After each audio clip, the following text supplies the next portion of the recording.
কত খ্রিস্টাব্দে জাতীয় কংগ্রেস প্রতিষ্ঠিত হয়?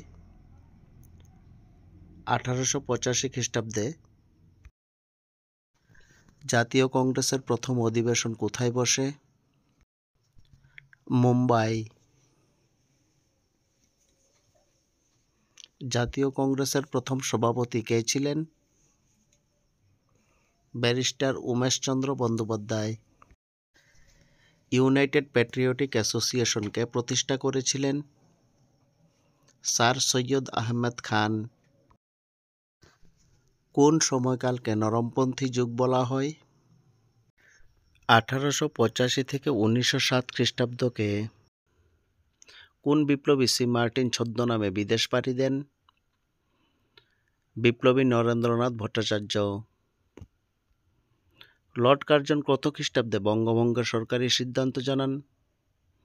1905 খ্রিস্টাব্দে। মুসলিম লীগ কে প্রতিষ্ঠা করেন? নবাব সলিমুল্লাহ। লর্ড হার্ডিঞ্জ কত খ্রিস্টাব্দে বঙ্গভঙ্গ রদ করেন? 1911 খ্রিস্টাব্দে। কত খ্রিস্টাব্দে দিল্লি ব্রিটিশ ভারতের রাজধানী হয়েছিল? 1911 খ্রিস্টাব্দে। কংগ্রেসের প্রথম মুসলিম সভাপতি কে ছিলেন? বদরউদ্দিন তায়েবজি।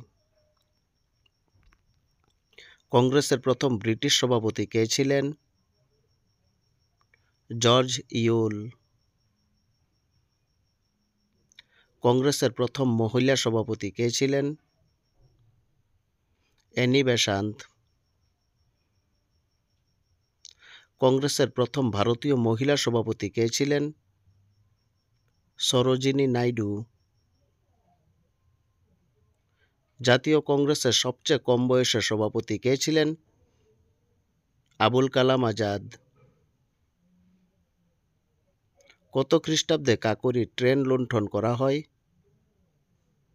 1925 খ্রিস্টাব্দে 9ই আগস্ট। নওজওয়ান ভারত সভা সংগঠনটিকে প্রতিষ্ঠা করেন কে? ভগৎ সিং। কে বেঙ্গল ভলেন্টিয়ার নামে বিপ্লবী দল গড়ে তোলেন? হেমচন্দ্র ঘোষ। গান্ধীজি কবে ভারতের জাতীয় কংগ্রেসের সভাপতি হয়েছিলেন? 1924 খ্রিস্টাব্দের বেলগাঁও অধিবেশনে। চট্টগ্রাম অস্ত্রাগার লুণ্ঠন কত খ্রিস্টাব্দে হয়? 1930 খ্রিস্টাব্দে।